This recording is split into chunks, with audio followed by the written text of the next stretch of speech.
like here, like I was speaking to this kid last night at a restaurant. I went to this Senegalese French restaurant. And then I'm speaking to this kid. He heard me speaking to the woman that I was with in Creole. He's like, oh my God, Haitian. And he's Haitian.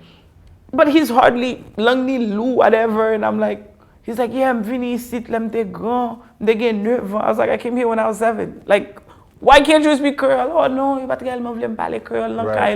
I'm like, are you serious? Bro, a lot of parents didn't want their kids to speak Creole parce que yo te toujours dit oh Creole là pas menon ken côté.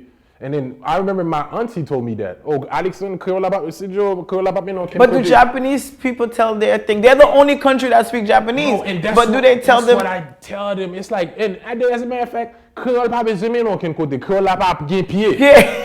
C'est moi pour mener Creole là en côté. That's true. I have feet. I go places. That's a good point. You know, that's a good point. Like you said, Japanese, Koreans. But they don't. They get it twisted. It's not the Creole that's gonna carry you. It's understanding. Right. Because if you're not learning, and we always have these discussions, if you're not learning in a language, and that's part of the problems with Haiti, as you know, we all understand, is if you're not learning in a language that you can fully capture, that you can fully understand. Like I'm speaking to people that came from Haiti when they were 16, 17 years old, and I'm like, oh, you speak French? Well, you know.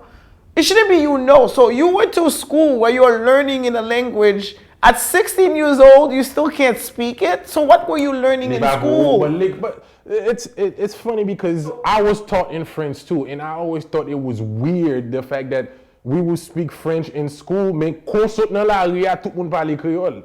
Like 100% Haïtien parle créole. All of them. Si majorité population qui parle français, il faut gagner l'argent pour parler français à tout. Et qui français possible. And then it's a français that again. You in school, you're speaking that French in class. You're going home with your family, right. Then you're speaking Creole. So where are you learning, getting the practice? But I feel like just like a lot of things with Haiti, like I was having a business discussion with one of my business partners about some projects we're working on with Haiti. A lot of the issues that I find that exist with Haitians, it really is a mentality issue. That's all it is. It's our mentality around everything. It starts in the brain. Every issue and it's big, like that control, that dictates everything you're able to do. Like going back to business, even when you're talking to a business person in terms of that element of promoting your work, that element of investing in your work. Like you'll speak to a business person that tells you, well, you know, things are not that great right now, so we can't invest. That's exactly when you need to invest, because how are people gonna come to your... I'm glad you brought that up because I feel like Haitians don't believe in marketing. And the reason why I say that is because they can open their own restaurant today, and for some reason they just expect everybody to know that restaurant is ouvert. Yes! It's like, but you're not putting no money in advertising, commercials, radio, TV, and then I hate Instagram. When they tell you they don't have money because you have to pay your rent. That's a budget that you have to put aside. Right. You have to buy the plates, the glasses. Like I go to this restaurant, I eat on a regular. He's like, oh Nadege, I follow your Instagram. Your marketing game is on point. You're this. But I was like, you do know that's all investments, right? Right. I bought a camera. I did this. I buy clothes. Right. I sit. I plan out my content.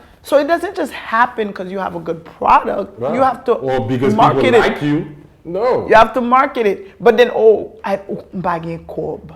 But you have the cob to do. It's the same thing with politicians. Like when politicians are running for office, they tell you, well, I need volunteers. I need to fundraise. What are you fundraising for? You're paying someone. So you need to start. It's about priorities. Right. You need to understand where you put that money. And like you said, a lot of people buying shoes and bags and hair, nails done, and hair, everything. But then they don't have money to invest in market.